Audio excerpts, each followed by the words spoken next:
All right, I think we're going to go ahead and get started.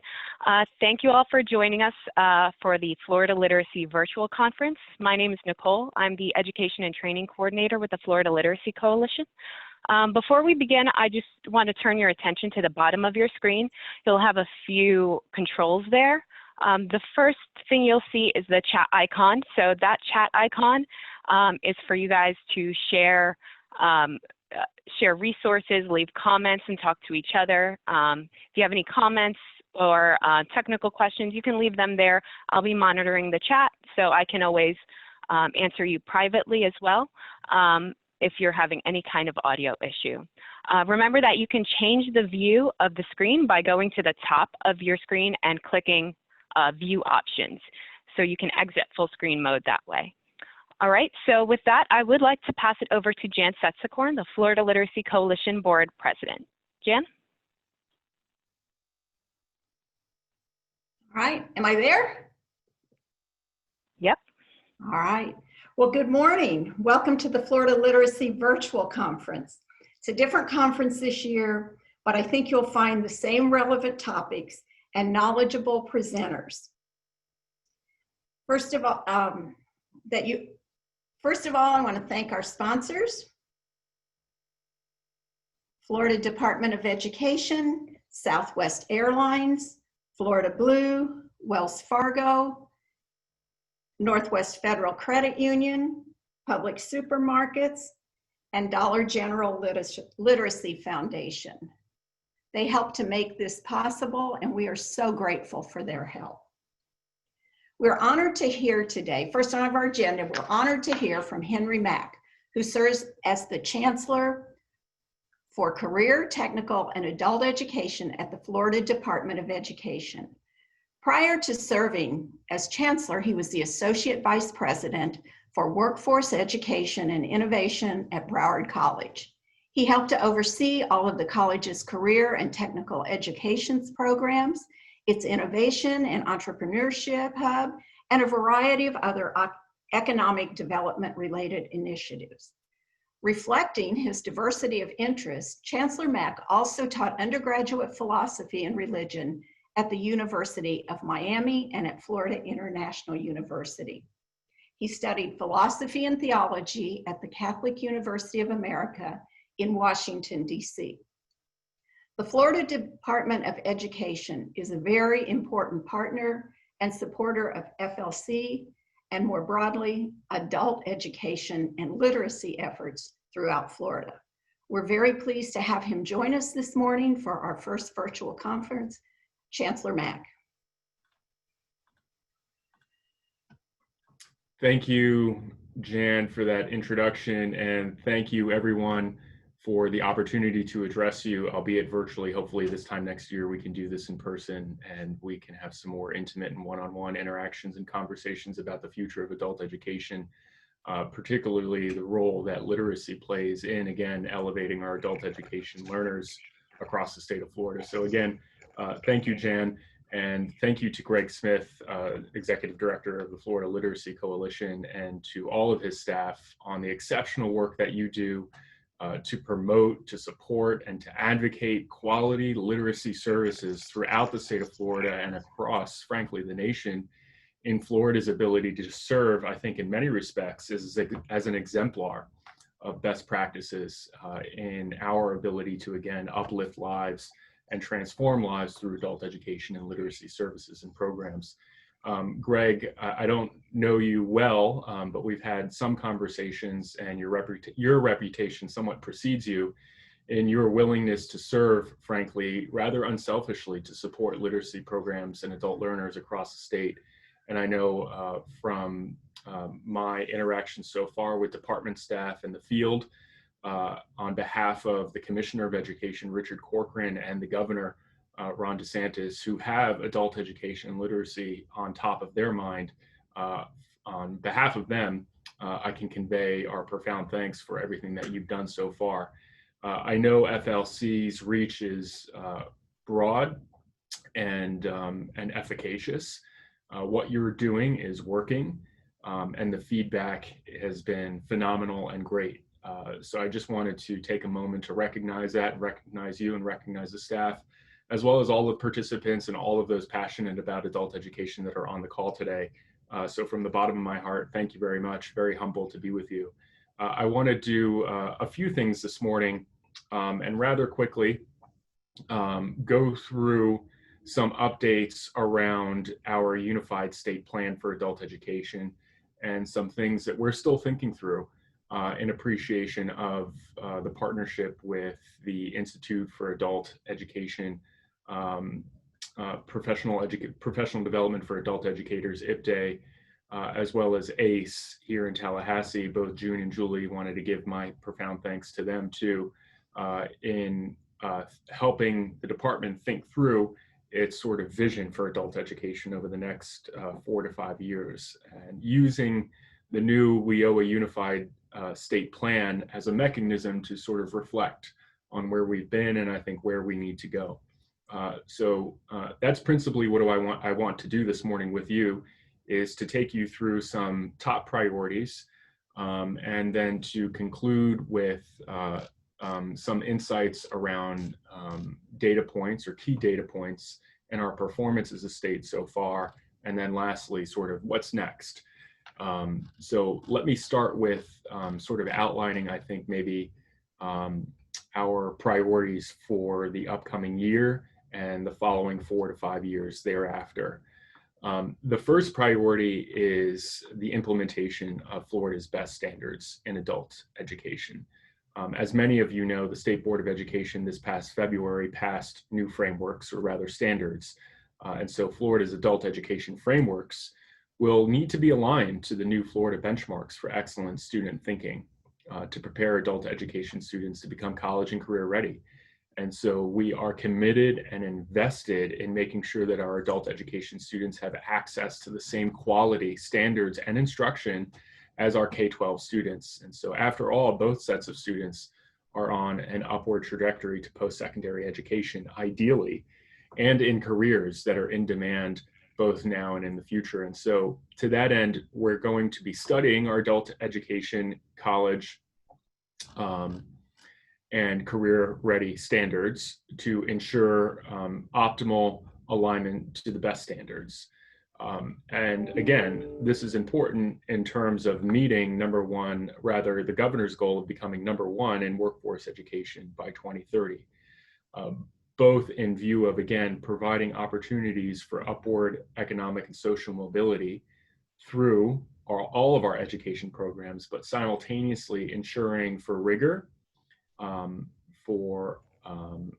not just rigor, but for quality in our ability to educate in view of democratic citizenship, but also provide the necessary skills needed to succeed. So aligning our adult general education program standards with the best standards is, again, priority #1.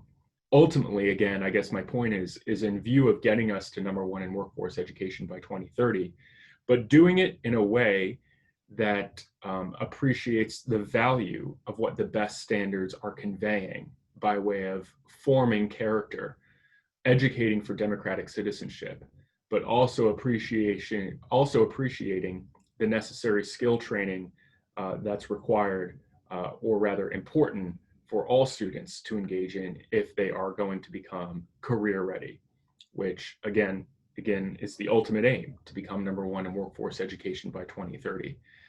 So along that line, the second priority for us is to implement innovative practices around career pathway programs.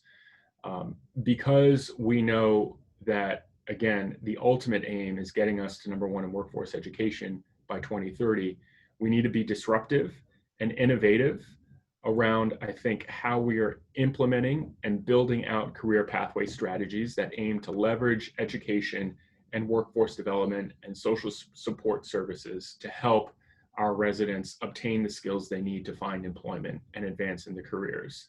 So I'm very interested in developing a strategy for onboarding a system, perhaps, of micro-credentials that will help us understand how we are to do integrated education and training in view of, again, sort of a more seamless and innovative approach to how we are implementing career pathway models on top of our adult education programs and services.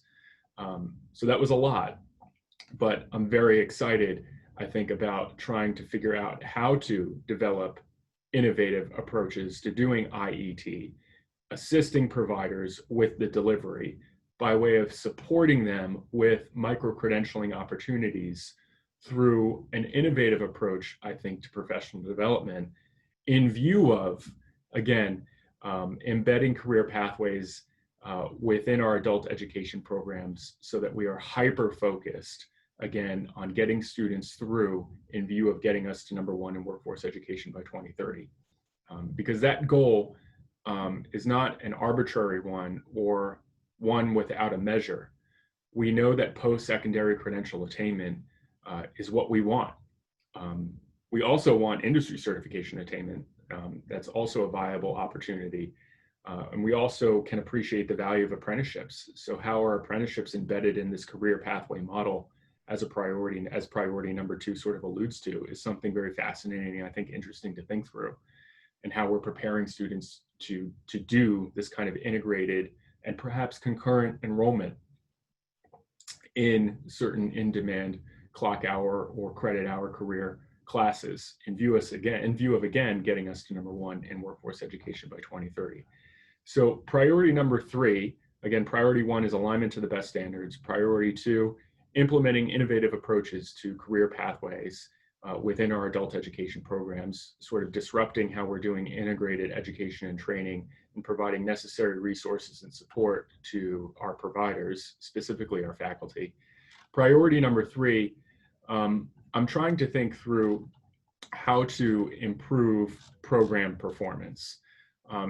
We need to figure out, and I saw on the future slides, the new sort of heat map around literacy achievement levels across the state of Florida and our ability to really drill down into how we are performing. We know that we need to do better. And so developing strategies and initiatives to improve program performance is a must. So I guess I'll jump to sort of what I was hoping to present at the end and introduce it now, that in 2018, 2019, about 25% of students in NRS eligible programs earned a diploma or demonstrated a learning gain. Between 2016 and that data point, 2018/19, the overall percent of students in NRS eligible programs earning a diploma or demonstrating a learning gain dropped from 30% to 25%, representing an overall decline between that period of 17%. Which is unacceptable and kind of alarming, knowing how many adults that are out there either without a high school diploma or in need of additional support services by way of literacy or English learning skills in view of getting them access into a post-secondary opportunity. The amount of individuals that are out there in our state is alarming. And we know that performance is largely driven by retention. And if we can't retain, we obviously can't complete.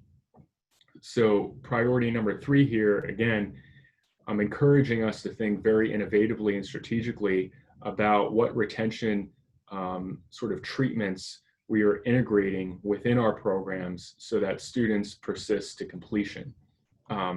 Again, if that doesn't happen, it's sort of all for naught. And so what do some perhaps targeted interventions or strategies to improve performance look like? The first of many is to empower you all to develop and deploy monitoring systems on key indicators, perhaps exploring a performance-based incentive metric for adult education programs, but also perhaps going completely outside the box by introducing new opportunities around apprenticeship or even entrepreneurship, and exploring some innovative approaches to integrate entrepreneurship and apprenticeship in our courses, I think would help tremendously. We know that the data is clear, at least with the ability of work-based learning opportunities to increase feelings of involvement. And the more that we increase feelings of involvement of students in our programs, the more likely they are to persist. And the more likely they are to persist, the more likely they are to complete. And we know that the best way to do that is through work-based learning or integrated instruction or concurrent enrollment tactics, sort of applied learning. The more that they can recognize what they're learning matters for their potential professional career, will do better by way of improving, again, our retention rates. We also know that, again, connecting what they're learning to a possible business ventureship through entrepreneurship is very exciting.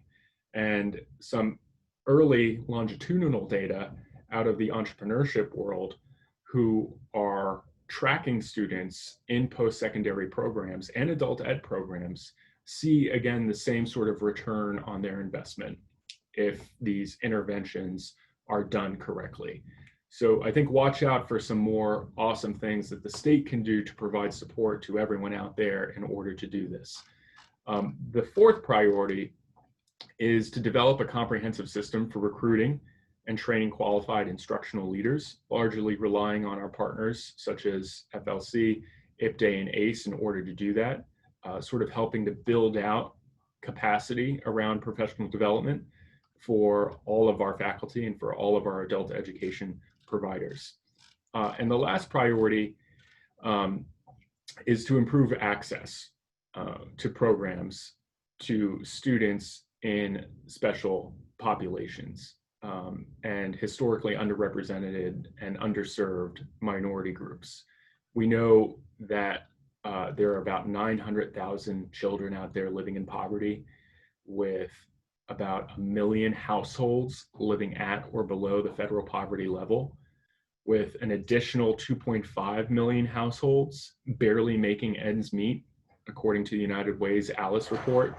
That is, those individuals or those households that are asset limited and constrained but employed, but that can barely put food on the table. We know that this audience, these residents, are our targeted sort of population, and we need to sort of think, I think, innovatively about how to penetrate these zip codes and these neighborhoods in order to provide adult education and literacy services to them, so that they can then access a quality post-secondary credential opportunity to, again, transform their life. But also we know the effect on others around them in view of raising the social and economic mobility rates within some of our most distressed zip codes. And so thinking about how to do that, I think, will be a key priority in view of, again, the last priority of improving access to programs to students in special populations and providing adult educators with training and information, increased knowledge of the array of services available, and sort of how we can all sort of work together to achieve these aims. We know, and I'll end with this, COVID sort of has disrupted the way we work. And so distance learning and remote learning has become a new way of learning for our adult education students. And so I think we need to still appreciate that, while also appreciating the fact that learning occurs best when you are in person and that relationship is cultivated and developed. That is the preferred methodology, or pedagogy rather. But we also know that we need to enable and reimagine teaching strategies and technology for how we're communicating and teaching effectively in light of a post-COVID environment. So I think you can see more coming by way of that, as well as all of these other priorities.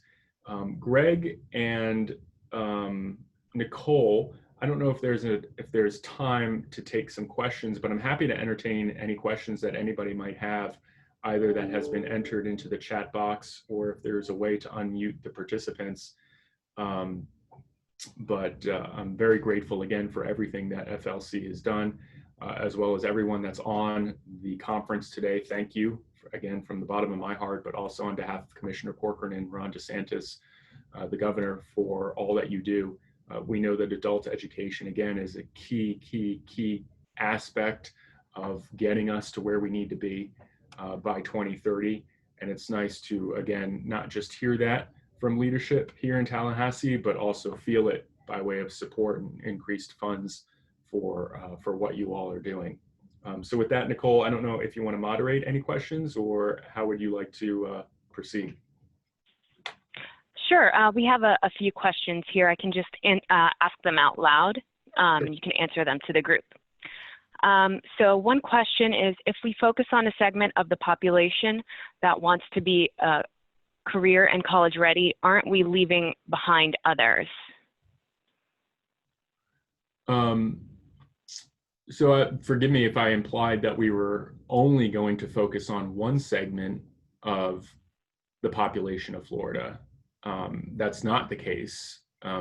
We need to raise the entire tide to lift all boats, as it were, though we know historically we have, I think, neglected opportunities for those residents of Florida that we call typically, at least in Perkins 5, special populations, non-traditional students, underrepresented minority groups, specifically those households that are identified by the United Way's Alice report. So if we are to elevate, I think, the economy of the state and to get us where we need to be, we can't forget the vulnerable. And I think that's all I meant to imply, was to, not forget how we are thinking about how we are teaching those who are most in need. All right, we have another question here. I think we have time for about one more question. And this is, as an adult ed ESL teacher, I'm finding my students are extremely challenged by lack of technology, especially poor connection to the internet and having to use phones, which are not always up to the task. Is there anything that the Florida Department of Education can offer to overcome these challenges? Yeah, it's a great question. Connectivity and the digital divide and the access and equity issues that creates is a hard one. Though I know it's been discussed at the very top levels among the governor and the commissioner, together with partners like Verizon and AT&T, for what we can do as a collective to increase or improve connectivity, especially in our rural communities. So all I know is that it's not something that the Division of Career and Technical and Adult Education can take on, but it is part of our internal conversations. And I know the governor and the commissioner, as well as the Department of Transportation, as a matter of fact, are very interested in figuring something out. We put some short-term solutions in place, or Band-Aids, if you will, during the COVID crisis, but that's not to ignore the long-term solution, which is, again, connectivity in view of again addressing access and equity issues that we know that are very real and very important. Okay, and I believe that's all for questions. Okay, well, thank you, everyone. Thank you, Nicole, and again, shout out and all the best to Greg and your team. Thanks for everything that you all do. Appreciate it.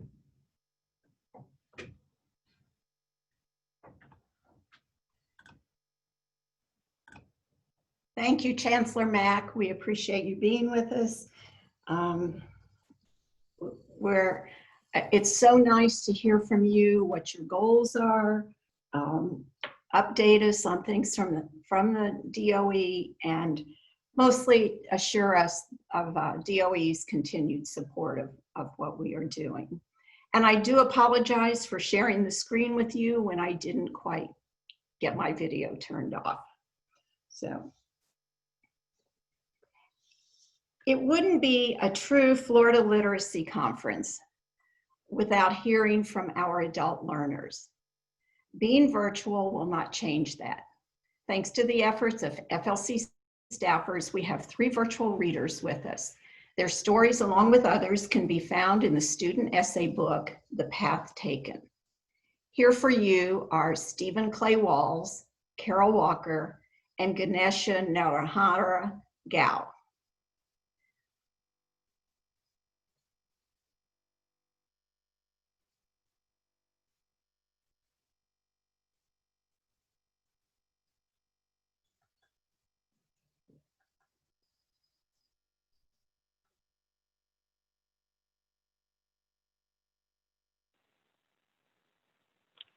We're working on it. Be up in a second.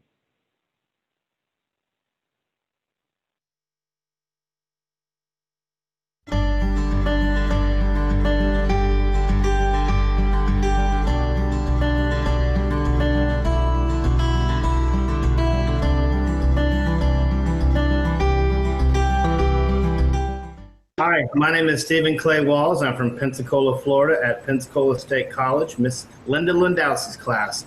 And I'm going to read my poem for everyone now. It's called Front Porch Friday. As I sit on the front porch, darkness is all around. The sun will be rising soon as the moon floats to the ground.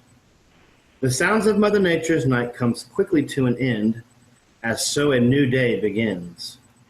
As I listen to the roosters crow on my front porch, the sun slowly rises for the morning's approach. The mosquitoes take their last bite, while the moths take their last flight. The squirrels begin to bark, and the birds begin to chirp. For this is a new day, and yes, my friends, it's Front Porch Friday.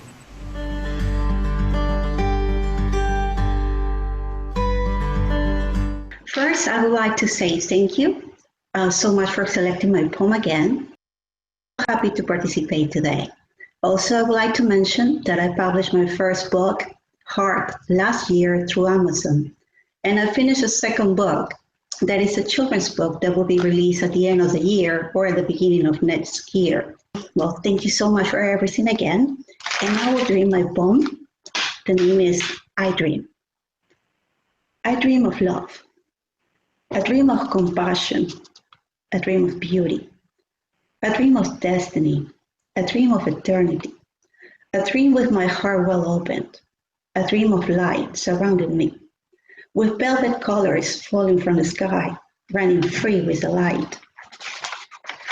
A dream of the sun kissing me and the moon whispering my name, a dream of an ocean love, so pure and so deep, a profound love, a dream of the power of my words impacting your life, a dream of life where we shine, a life of love, a life of giving, an abundant life, a life where we live and our spirits, a life of forgiveness, a life of healing with the light, a life where shadows fade and the light shines, a dream of love touching your heart, a dream of angels walking with you, a dream of a beautiful life. Thank you.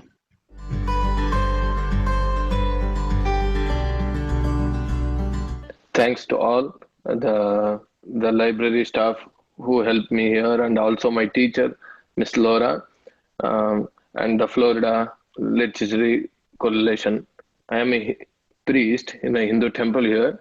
So one of our temple member told that library has a opportunity you can able to learn English. So because English is my second language, so because my teachers, all my teachers wish help their lovely teaching. I learned the GED, means I got a GED, also I learned the English. So I write essay about them. I'll going to read now about that. The essay title is My Teachers. I believe that teachers are an unbroken part of everyone's life. I joined the tutoring class to learn English. Later, it turned into getting my GED. I had studied up to 7th grade in India. My knowledge of English was very low. I was unfamiliar with many science, social studies, and math words. It was just like starting the first grade again. My English teacher was Mr. Ben. My social studies and science teacher was Mr. Laura, and Miss Rhonda was my math teacher. Mr. Ben was a veteran and volunteered at Hernando Elementary School. He noticed my limited knowledge of English and started with basics. He always gave me the vocabulary words and corrected my English writing. If I fell asleep in the class, he laughed loudly. He made me pronounce the what word more than 100 times. Because of my accent, I pronounced it bad. Afterward, he gave me a sticker that said, "Good job." Mrs. Rhonda was an engineer. After moving to Florida, she bought a blueberry farm. During her leisure time, she was my tutor. She bought me a math calculator. She taught me about percentages, algebra, and many other math problems. Sometimes it took me hours to understand the answer. She always watched my homework and progresses. Miss Laura was just simple and used various teaching techniques. She taught me from basic level books. I have studied science and social studies in my language. Kannada is my language. It is one of the southern Indian languages.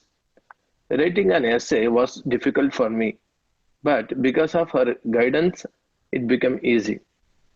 We have exchanged thoughts of history and the cultures of our two nations. I understand the value of the US Constitution. Science facts help me to implement safety precautions in my life. Once she told me, learning is a tool to beautify our life. In the end, everything happened because of my teacher's love of teaching. I never felt that the GED was hard. I thank all of the library staff, the Florida Literacy Coalition, and of course, my teachers.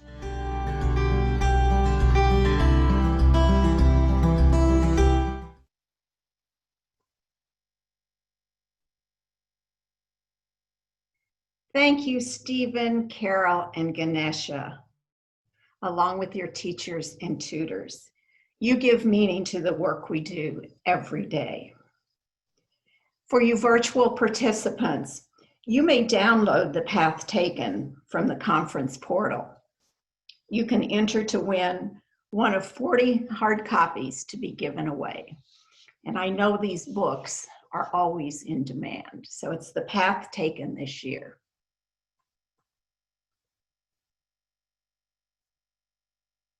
Now, our keynote speaker today, Dr. Stephen Provasnik, works for the National Center for Education Statistics, or NCES, as the branch chief of the International Activities Branch.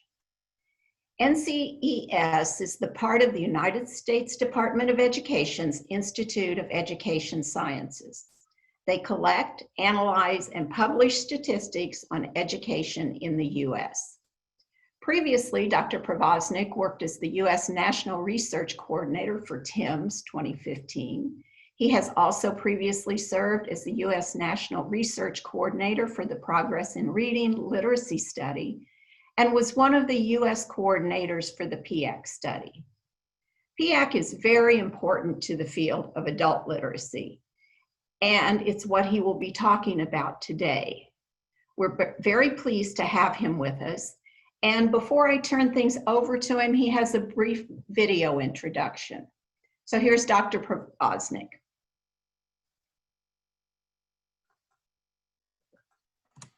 I think Nicole is going to play the video first,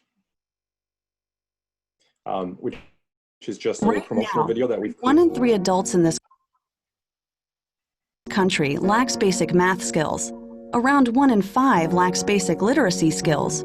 We're talking about reading simple passages, doing basic fractions. That's where we're at in the US. But what does it look like a little closer or a lot closer to home? Well, there's a new tool from NCES, the National Center for Education Statistics, that puts the answers right on the map. This easy-to-use interactive tool shows you how the people in your state and your county compare to your neighbors and to communities across the country. Are they prepared to succeed in the highly competitive modern workplace? This tool can give you the answers with data you can trust. Want a closer look? Click now to find your place on the map.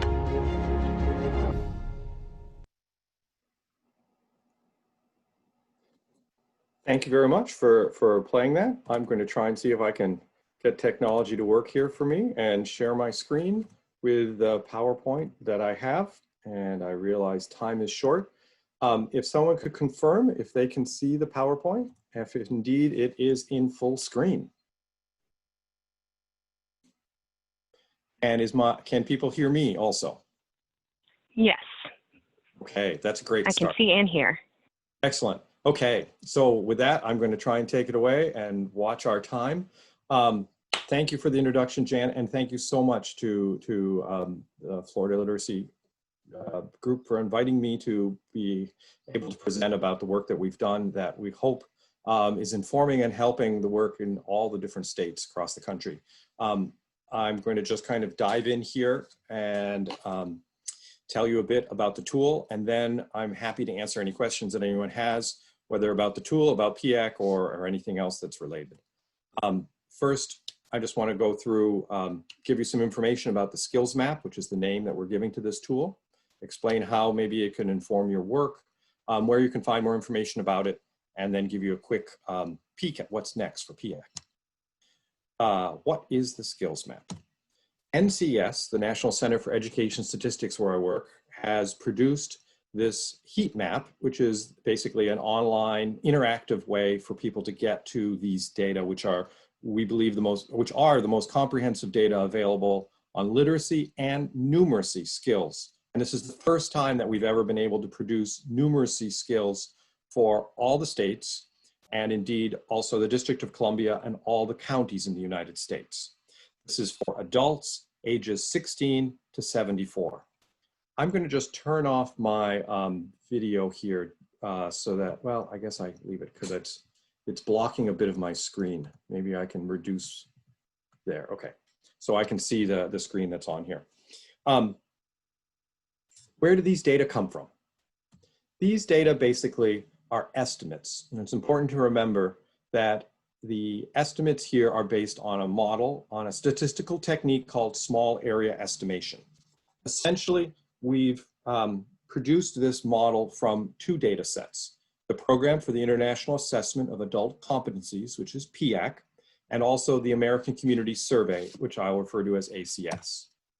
PIAAC, which I think you are somewhat familiar with, is an ongoing international study of adults that measures the cognitive and workplace skills. As I said, it's literacy and numeracy, which has been added in PIAAC and was not part of earlier national and international studies of adult literacy. We've collected these data 3 times in the United States: 2012, 2014, and 2017. And in order to be able to produce the estimates that I'm going to show you in a bit, we've had to combine all 3 data sets in order to have a large enough pool of data. The other data that we're drawing on is the American Community Survey. And these are census data. We draw on, they're collected annually, and they're collected on a wide range of information that gives you data on social, economic, housing, demographic characteristics, etc. We've borrowed ACS data from the same years that overlap with the PIAAC data, 2013 to 2017. And this is what allows us to have precise estimates. Without ACS, this wouldn't be possible. And what this is a sophisticated model that uses small area estimation to create these estimates. Because it's a sophisticated model, we have consulted a variety of experts from around the world and worked with them to develop the model. We have also, of course, validated the model to see how good it is for producing these estimates. And one of the ways that we've used to validate it is to compare the direct estimates. That is to say, when PIAAC is administered, it's a sample of adults. So it's not every adult in any particular county or state, or even, it's just a sampling of adults. So we have direct estimates only for adults in some counties and in some states. But with those direct estimates, we could compare to what the model produced, which are called indirect estimates. And by comparing the direct and the indirect and finding that statistically they're very comparable, we have confidence that these estimates are good to be released and good to work with. What information will you find in the skills map? Basically 2 types. We have proficiency data and demographic data. Proficiency data include average scores, which is how things have commonly been reported for literacy and numeracy. But we also provide percentages, and not just for lowest performing adults, but we also have the highest performing adults and those in the middle. I'll explain what those 3 categories are in the next slide. The other half that we have in the tool are the demographic data. This is from the American Community Survey. These data provide additional contextual data for understanding what the results tell us and making comparisons. Everyone, I'm sure, is familiar with definitions of literacy and probably numeracy as well, but I want to just put out here the definitions that are used by PIAAC. So PIAAC, again, is an international study developed in collaboration by multiple countries. 37 countries participated in the first cycle. And so we have definitions that have been agreed upon internationally. And literacy for PIAAC refers to the ability to understand, evaluate, use, and engage with written text in everyday context. So this is really a range of your ability to work with really simple reading passages to identifying a key argument in something like the level of a Wall Street Journal article. Numeracy is comparable to literacy, but because it refers to using, but it's interpreting and communicating mathematical information and ideas. And it is solely in the range of situations that you encounter in everyday adult life. That is to say, you might be asked about a gas tank. If your car, you know your car has a 24-gallon gas tank and the gas gauge reads 3/4 full, can you calculate how much gas you have in your tank left? If you are given a sale, buy 2 pairs of shoes, buy one, get the second at half price, you're told the price of the shoes, can you calculate the total cost that you pay for the 2 shoes with a discount? Those are the sort of mathematical questions that are asked. They are tasks that entail no higher mathematical concepts. There's nothing of algebra, nothing of geometry. They are only the sort of numeracy skills that are most applicable and common in life, and nothing more than we would be expecting from a typical 8th grader. And that's important to keep in mind. And I'd also put a plug in here for numeracy, because what's been most surprising to us is the degree to which numeracy is associated with unemployment and incarceration at much higher type of an association that's found than with just literacy once you've controlled for education. Getting back to the 3 levels that are produced. PIAAC, again, as I said, is an international study, and it is developed 5 levels in which literacy and numeracy are reported. We have collapsed those 5 levels in what is reported in the skills map. So we have lowest level of literacy. Those are level 1 and below, PIAAC level 1 and below. These are basically adults who are functionally illiterate to those who have great difficulty using and comprehending just basic written material. The highest level is level 3, 4, and 5. These are adults who can be deemed proficient to work with information and ideas in text to differing degrees. Level 2 are those adults who are approaching proficiency, but still have room to grow. Numeracy has the same sort of set. We have lowest, middle, and highest skills. In terms of the lowest, we use the term innumerate as the corollary to illiterate, and functionally innumerate, and those who have great difficulty comprehending, using, being able to solve a task that has any sort of symbolic, mathematical symbols or whole numbers is challenging for those at the lowest level. Level 2 may be able to solve 1 or 2 step problem. It's very simple with whole numbers, but they would have difficulty with things like ratios or proportions. Level 3 and above are those tasks that are deemed able to work with basic mathematical ideas. Again, nothing that involves higher level math at all. How can the skills map be used to inform your work? Let me just dig in with an example that if you were to try and estimate the need for adult education in Florida, skills map can help us quantify that. Here's the heat map, if you haven't seen it, that is provided by the skills map. As you can see, it has different colors. Over on the far left is a box that is the map filter. It's selected, there's, you can see at the top, county and state. We have selected state here, which is why you see results for the state. There's the literacy is selected, and we know that we're looking at literacy immediately because everything's in blue. The map is color-coded. Anything that's a numeracy result appears in green. The color coding that you're seeing is keyed at the bottom right with a a gradient from light colored to more concentrated dark color. The darker the color, the greater the percentage of the target statistic. So if you look back on the left side, you can see that you can select different target statistics to show. This is selected at or below level 1, which is the lowest level of literacy. So we're looking at results and we're looking at the percentages, just how they distribute across the entire country for below level 1. Florida, you see, is not colored right now because the hover, which is a pop-up box above it that is shown, tells us that there are 24% in the state of Florida who are at or below level 1. And it gives us the national statistic, 22%. If we were to change the different target statistics, the whole map would change around. And you can play with that when you have time. You can also compare states, if you see on the bottom left there, and there's download data. All this data can be downloaded in Excel format. But let's see what happens if you click on Florida. You will get a summary card. The summary card will tell us in the top right whether or not the comparison that we just saw between the state average and the national average is statistically different. Again, these are estimates, so just because the numbers are different, they may not be statistically different. There's a confidence interval around them. When you hear things say plus or minus 2%, that's what you have to think of that's going on.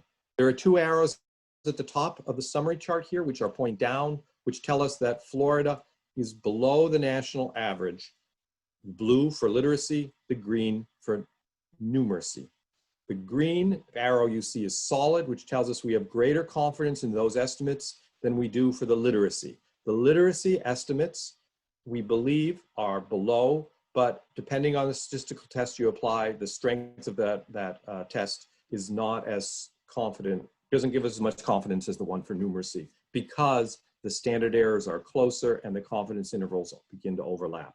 If you look at the chart on the left, you can see the circles give us the estimates for literacy at the state, and the triangles are the nation. You can play with this more, and the comparison at the top there is followed by the box that's below that has analysis for results, where there are words, text, that provide the results of the statistical test for all those different levels, lowest level, middle, highest level, and the average for state compared to the nation. So I've diverged a bit just to give you a bit of introduction of how the tool works, but let's see, how would you use the data that's here? If we dig into this summary chart and we look, we can find the population for the adults 16 to 74. Again, that's the target population that we're dealing with here. And we can see that we have the percentage for lowest literacy and lowest numeracy levels. At literacy, 24%. And if we multiply that by the 15 million, we can see that about 4 million adults in the state of Florida fall in the category of level 1 or below, which is the lowest level of literacy. 35% for numeracy, which multiplied by the roughly 15 million gives you approximately 5 million adults in Florida having low, very low to no numeracy skills. Where should funding be programmed? This is an example that's for a state. To look at counties, if you had this sort of a question, you could again click on the compare county box that I alluded to before. You would get a summary card. Again, you would get results. The text would describe what the differences are statistically, and you could begin to look and see whether or not the two counties have sizable differences and begin to identify where one has greater need than the other. In this case, we're looking at the results from Brooks County, Texas on the left, and Kennedy County on the right. If you look at this comparison card and you study it out, you can see that you can begin to make a comparison, but you may want additional data to begin to contextualize. And so the add variables at the bottom allows you to bring in data from ACS. In this case, we're looking at a percentage of adults in each of these counties with less than a high school degree, the percentage who don't speak English well or at all, who self-report that way, and the percentage who are employed. If you look at these sort of numbers, this data adds to the picture and allows us to see greater detail. I'm watching my time because I'm realizing I'm running out, so I'm going to quickly go through the remainder. Where you can find the skills map, here's the URL at our NCES website. These slides will be shared so you can get that. We have additional resources for you. You can go to the state and county estimate homepage, which has a tutorial video that goes through exactly how to use the skills map, all the different things and functions and features that I haven't even touched today. There's also a summary for the highest and lowest performing states and counties and answers to the most frequently asked questions. Please visit the PIAAC website if you would like to learn more about the levels, the type of questions that are asked, what are the skills that are associated with particular levels, what the framework is, and if you would like to contact us, please do. Holly Shie works for me as the National Program Manager for PIAAC, and my email is there as well. I'm the branch chief for the international program. And PIAAC is going to be ongoing, continuing. Cycle 2 is underway, but delayed for 12 months. And in cycle 2, we will again have literacy, numeracy, and problem-solving skills. Plus in the US, we are going to be asking questions about financial literacy so that we have some measures of those. State participation is still possible if any state wants to join PIAAC cycle 2. And that, you can see the dates here, will be taking place August 2022 through March 23, with results released in 2024. Thank you. I'm sorry, I think I've gone a little over time, but I will turn back the controls here and answer any questions people may have.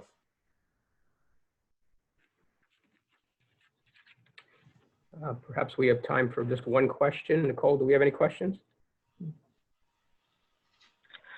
We don't have any questions for Stephen right now. If you have any questions, please, okay, we just got one in.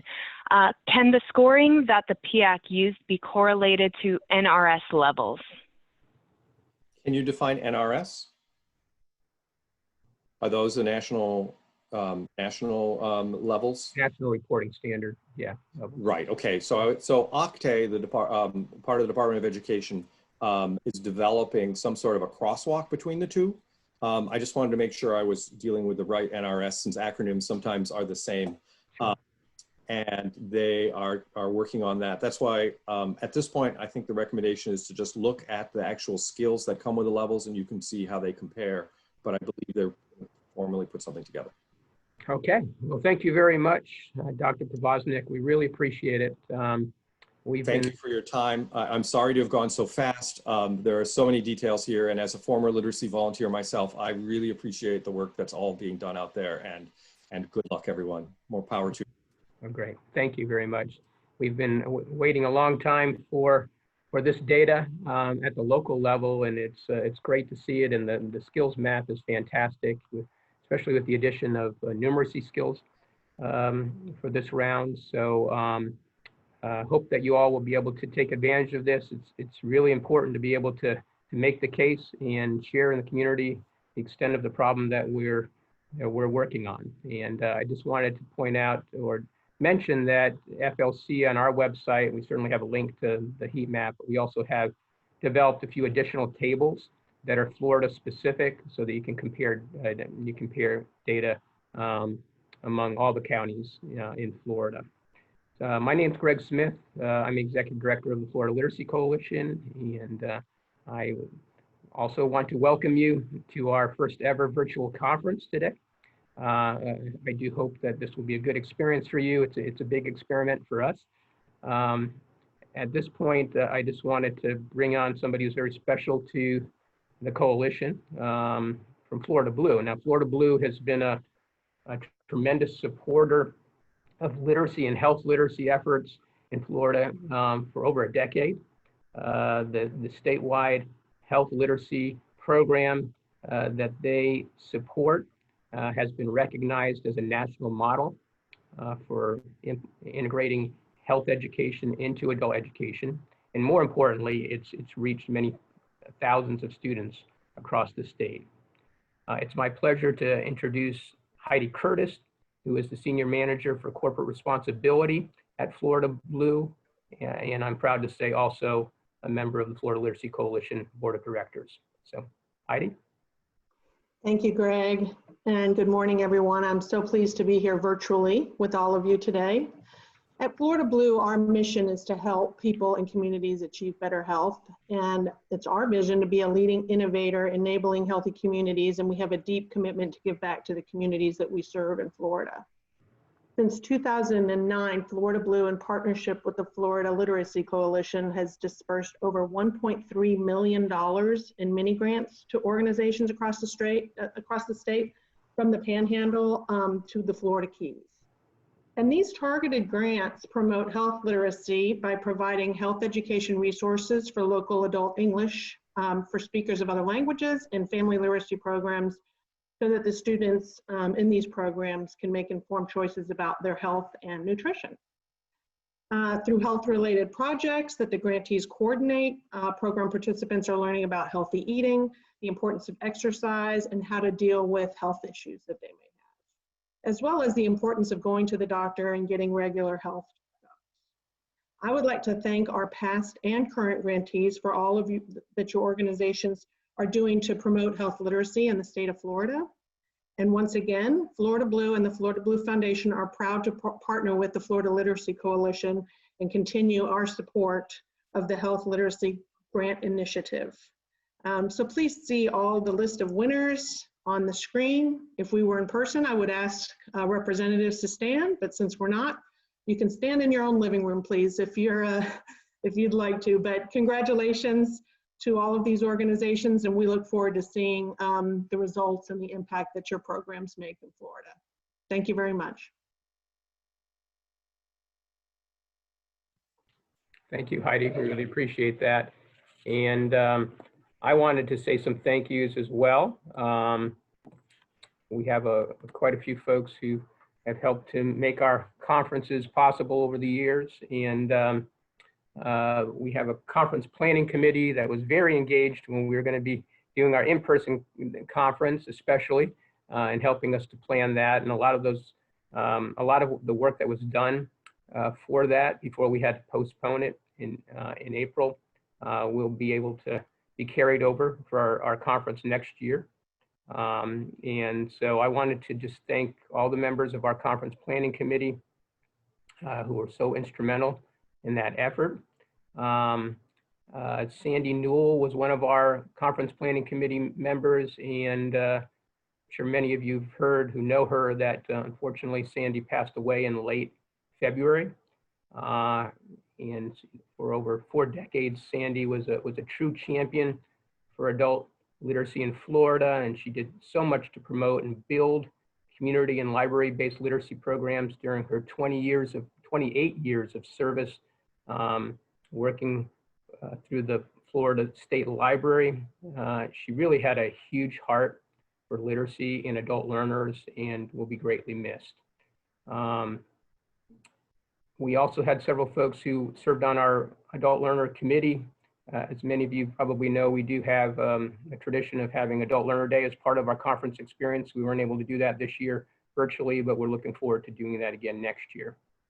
I also wanted to thank our board members and our tremendous staff here who kind of pivoted to make this happen. And I'm very fortunate we got a small but mighty group of staff folks who really help in so many ways, really are the linchpin for the services that we offer. We're also very fortunate to have a very engaged, strong board as well.